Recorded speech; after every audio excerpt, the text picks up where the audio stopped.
welcome to Navigating Change, the podcast from Tybal Inc. I'm Pete Wright, and I am here, as ever, with Howard Tybal. Good afternoon, Pete. Well, it's afternoon here. What time is it there? It's 10:20 there. Is that correct? It is. It is 10:20. I'm only on my second cup of coffee. Yeah, and I got to be careful because sometimes I think I text you at like 8 in the morning, and that's really 5 o'clock in the morning. Yes, that happens. I just want you to know that I apologize when I do that. But you know what? That's okay. I have a do not disturb so that I can't receive anything until 8 o'clock in the morning my time. Excellent. Yeah, That's so good. Feel free. Do whatever you want. I won't see it. All right, very good. Right. We are going to be talking about the myths of higher ed this week as a result of a column that was written by Gary A. Olson, the president of Damon College, 6 Common Myths About Higher Ed in the Huffington Post. We'll put a link in the show notes. But before we dig it, make sure you head over to tybalinc.com to learn more about us and this show. You can subscribe for free. Just click the blue button, and we'll keep you updated with the latest episodes. You can obviously join the conversation at Howard Tybal on Twitter, or find me at Pete Wright. We'd love to hear from you. Or you can find Tybal Inc. on LinkedIn. I'm very excited about this conversation. Howard, you sent this email this morning. We were still kind of puzzling through what are we going to talk about, and suddenly, like lightning from the heavens, you were inspired by Mr. Olson's post. So what I was inspired by, Pete, actually is a thread back to an earlier article that I had read in the Chronicle by Becky Sopiano called How to Explain What's Happening to College Prices. And what's great about this is this was an article that teed up this idea that, you know, in different situations, you might be different. And this is not just for the enrollment management folks. This is for anybody that's in higher ed. And you find yourself on a plane or in the grocery store or you're at a party and you're talking about and someone finds out you work in a college, and what's front and center in everybody's mind today is college pricing. And the article talked about whether you're talking to professional parents with children, working single parents, how do you tell the story differently to different folks? And this has been a theme in our work for a long time, which is how do we take strategic conversations and make it appropriate for the right people? So then this article comes out, or I read this morning, by Gary Olson about myths. And it occurs to me, and we're going to talk about some of these myths, that these speak to ways that the media, in their need to come up with gotcha taglines, tell a story that in many cases people buy into because they don't, most people don't read the Chronicle and don't take the time to see what's going on. And I think that it's really important that we take back the conversation that in many ways has been hijacked by the media. It is, folks. We've gotten to the point where higher education has become and I use heavy air quotes here, an economic scandal. That's good. That's right. It is. It has that quality out in the world. And Gary, and we're gonna talk just about a couple of these. Some of these myths, and again, we all know these. You know, anyone listening to the show is going to go, yeah, these are familiar. My point is, we need to do a better job of educating the stakeholders that we are trying to influence. Myth number one that Gary speaks to is many students don't graduate with $100,000 in debt. That is, and again, I'm not fact-checking this, but I think it's pretty close that in terms of those who have $100,000 in debt or more, it's around 4%. And if you accumulate the total amount of debt out there, which a lot of the media loves to talk about, it does paint a picture the same way we think about credit card debt. However, it shouldn't be the primary thing we talk about because in many cases, most of us, at least the statistics out there, is that 40% of ours owe less than $10,000.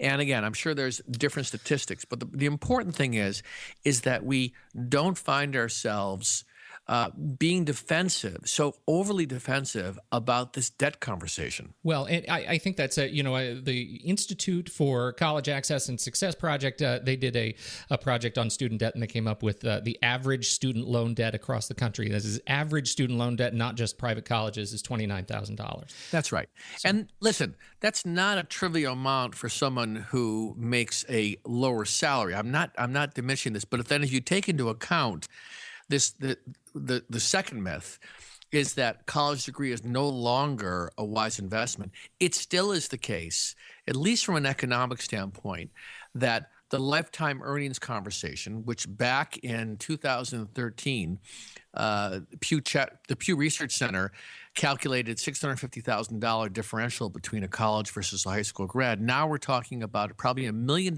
difference between a college and a high school grad. So yes, owing $29,000 coming out of college is not a trivial expense. At the same time, if you take the long-term view, and this is something we do need to keep reminding folks around us, because I think that the college experience still has great value. It's not necessarily for everyone, but let's not use this debt conversation to then suggest that it's no longer a wise investment. It may be worth noting that the bigger challenge that we have here is kids graduating from college with significant credit card debt at dramatically higher interest rates, and maybe there are some other kind of living and education things we can tackle, but education debt is typically not a terrible thing to be saddled with. That's right. So those two things tie together very much: the debt conversation, and then the question of whether it's a wise investment. The third one he speaks to is something that I even find myself thinking about, and I know is out there, is this question about the affordability of private over publics. Now, this was an interesting one, and now you can talk about the background of this one, but this one in particular, because when President Olson here is writing, his perspective is writing, it sounds very much to me like he's writing toward parents, right? He's writing toward people who are nervous about sending their kids to college in the coming years, and that they may not even try to apply to a private independent college because they fear that it is too expensive because they've already bought into this myth. But there is another side of this argument, which is this economic pressure on the financial officers. That's right. So, for example, he writes, while the average published tuition and fees at a private four-year college in 2013-14 was $30,000, students on average paid less than half that amount, around $12,000. So think about this from two perspectives. This is not something that we can build a long-term financial plan around. This is precisely for business officers at the heart of the problem, is how do we rethink this discounting conversation in a way that allows us to plan and budget for the future. At the same time, I can tell you from personal experience, when my eldest son was looking at colleges, a really good private school was willing to discount his tuition, room and board that would have been absolutely the equivalent of the public four-year in-state tuition, room and board. In the end, he chose the public.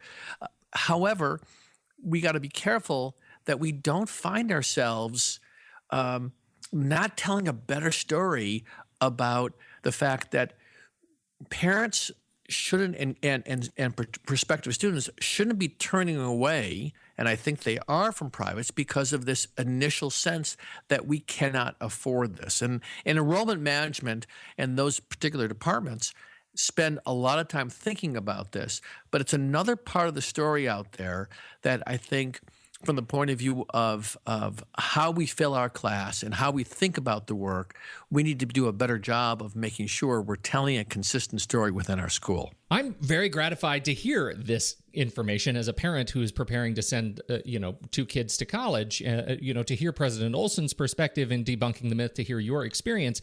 But I also want to make sure that we don't let this discussion of the value of discounting to private institutions go too far, like afield. What is the value, or is there still value to today's institution in heavily discounting versus just publishing what you're going to charge? The train left the station a long time ago, and schools are stuck in some ways with a model that if they break it at their institution, they risk experimenting with something that actually, so for example, let's say that you did we can all remember when Saturn first came out, the price in the window is the price you're going to pay. And that concept really appealed to a lot of people, although there's a lot of other people that like to haggle. So now we have a model that's been in place for a very long time where you get to walk away or get a letter in the mail that says your son or you have been entitled to a $15,000, $20,000 merit scholarship, not needs based, but merit. And this is because we like other qualities that you bring. And discounting has become a mechanism to help seal the deal. I mean, and we're stuck in that mode of if we stopped, and some schools are experimenting with publishing and saying this is the price you're going to pay, and other schools who are not doing, because I've talked to business officers, they're saying, you know what, that's a big risk. Now they're not willing to take that. All I'd say is it's a model that has a lot of precedent. You are competing against institutions who use that model.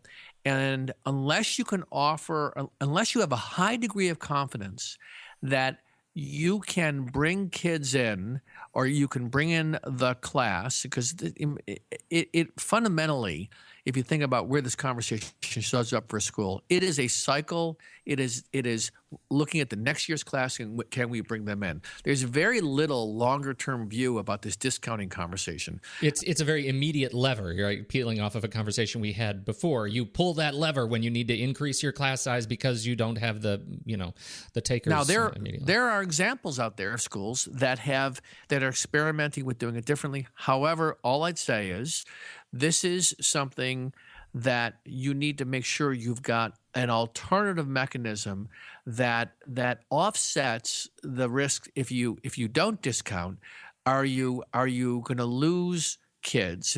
I think part of this is doing some market research and saying, if we offered this, how would that change your buying or your buying into coming to our institution? Mm-hmm. I don't think schools have enough information to confidently know that in the private sector, doing something other than discounting, that they would actually see the benefits. So therefore, we're in this perpetual cycle about continuing it. The benefit to parents is that, in families, and I say parents, I mean, there's the majority. I keep saying that because I work mostly with the 19 to 21-year-old concept of education, when in fact the majority of kids are adults, right? Yes. So the point here is that for most of us looking to get a private education, we still have the benefit of looking really carefully at seeing how we can get our needs met financially, and they're out there, and that's his point. And I think it's a valid point, and it speaks to why private schools are still a viable financial alternative over the publics. So that sort of leads into the next really pair of myths in President Olson's piece. Do you want to comment on these? They're related to enrollment. So the fourth one is about that private colleges enroll mainly wealthy traditional students and don't have diversity. And his point here is that if you look on a public institution and a private institution, you're going to see diversity in both. I would say most of us would agree that the affordability conversation, there's a lot of room for growth around this diversity conversation. And schools make an attempt through their enrollment to make sure that they've got diversity, whether it's racial diversity or ethnic diversity and international diversity. I think there's opportunities to do even more. But the sticking point obviously is, as you think about diversity and trying to bring in different audience groups, this directly speaks to this question of how do you think about financial aid? And there's the connection between that. So I think he's right, that because I have been on a lot of public campuses and there's diversity. And when I'm on a private campus, I see the same thing, but I think there's more room to grow. And his fifth myth, fewer students are enrolling in private colleges, I think that is also incorrect. And schools are doing a good job, I think, for the most part, of selling their institutions, and they're doing it through the discounting model. And the question is going to be, how long can they continue to sustain that? The publics absolutely have benefited from the fact that they can offer a better price point for most, especially if you're in state. So I think we're getting to a head here, and we're going to be looking for more and more institutions to find creative solutions, especially primarily the privates, around this discounting conversation. His last myth is one that, again, as business officers, you know more than anybody else, which is the story about why aren't you using more of your endowment to lower the cost of the education experience? And what's not known out there is not only is our endowment not equivalent to Harvard or Stanford in the billions of dollars. I mean, at least his quote here is that the fact the median endowment of all independent institutions, these are the privates, was around $22 million, down from 24 the previous year. The important point here is that, as you all know, these gifts are primarily restricted. So monies cannot be moved for other purposes, although there is opportunities, obviously, for senior leaders and their boards to say, how do we want to think about offering more maybe scholarships? And they're out there. Or how do we position those who are giving to give in a way that is either more unrestricted or towards things that we're looking to over the next 5 to 10 years? That's the story of financial sustainability, isn't it? It's like if you want to give, the biggest gift you can give with your money is to give it in such a way that allows the financial officers and leadership team to spend it in a way that makes the most sense. And I've worked with schools where they got a significant contribution by an alum, but it was targeted towards something that wasn't consistent with their strategic plan, and they modified their strategic plan to take the money. Now, what's interesting is it's not that black or white, because you can make a case if you're being given money for this kind of discipline, there's enough diversity in the programs on your campuses where you can justify it, but you got to be really careful about letting significant donations guide the direction you're trying to go. It's a tough conversation for senior leaders to have, and it's a tough conversation. It's a tough thing to say no to a significant donation. Yeah. In the end, you end up paying interest. You're paying sort of philosophical or strategic interest on a debt that you're taking out that you believe you'll be able to recoup as a result of this new building or this new program or whatever it is. And that is a gamble. It's a lot of money, but it's always a gamble. And I think there's a statistic that you omitted that I want to make sure we include in here. Yes, as of 2011, 2012, there were only 20. The independent institution average or median endowment was $22 million. There are only 47 institutions with an endowment of $1 billion or more. 47 institutions. Is there of the 1,600 private ones? Private ones, right? Right. Yeah, exactly. So that's another idea out there that we as business officers, or you as business officers, make assumptions that people understand, even those who are the internal stakeholders, and they don't. So the whole point of this, between the article in the Chronicle about how to explain what's happening, let's start to practice more within our own ranks about how we tell the story and recognize this. This is about being a good storyteller. And then that translates out into the community and how we talk about where we're trying to go in terms of those that we're trying to influence as parents, students, trustees, faculty, and so on. You know, it makes me think of a fantastic quote from Michael Crichton. You remember him? Michael Crichton? Yes. Yeah. Do you know what the gel-man amnesia effect is? Have you ever heard of this? I'm about to teach you something, I think. You know I don't know what that is. It's a softball. Briefly stated, according to Michael Crichton, the gel-man amnesia effect is as follows. You open the newspaper to an article on some subject that you know very well. Let's say, he says, in Murray's case, physics. He's talking about a physicist in this piece. In my case, show business. You read the article and see the journalist has absolutely no understanding of either the facts or the issues.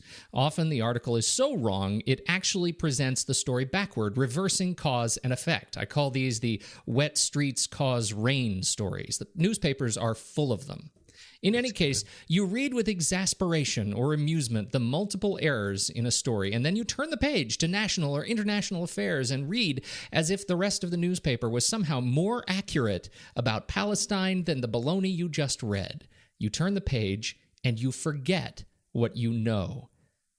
That is an incredible story for me. I think about that all the time. We, as people who are in higher education, from my perspective, faculty, from your perspective, finance, and the business officers out there who are reading this, don't forget what you know and the fact that other people don't. That this is what it means to take back the narrative. It's not just your internal leadership. This has to trickle down all the way down to mom and pop who are reading the newspaper every day. And I'd go so even further, Pete, because I can tell you that, and this is your comment's great. The piece we need to do a better job of is stop assuming that those who we think should know, because they don't. Exactly, yeah. I'm talking about the people in your institution. Yeah. I'm talking about the people on your boards that you're presenting to as faculty or as business officers or as presidents. We need to do a better job of having it be okay to lay information out, not in a patronizing way, but in a way that acknowledges it's okay that we have a sometimes superficial view of this, or we have myths and start to debunk them. And I think this is what the Huffington Post and the Chronicle is speaking to. So hopefully people will take away going back to their institution and saying, all right, where do I need to do a better job communicating? We'll put both of these articles out there if you want to read them. This was great. Thank you very much, Howard Teipel. Where are you off to next? Monday Night Football. Excellent. That's what I wanted to hear. Did you want to hear that? Exactly the story I wanted to hear. I got tickets from an auction at our congregation, and I'm taking my wife to Monday Night. So at this point, when this show comes out, we will have either kicked butt, and we're still undefeated, or I'm telling you what a horrible game it was. So we will see. I can't wait. Thank you so much, Howard. This was a great conversation. Yeah, Pete, it's always good doing this with you. And thank you, everybody who has downloaded and subscribed and listened to the show. We deeply appreciate you. On behalf of Howard Teipel, I'm Pete Wright, and we will catch you next week on Navigating Change, the podcast from Teipel Inc.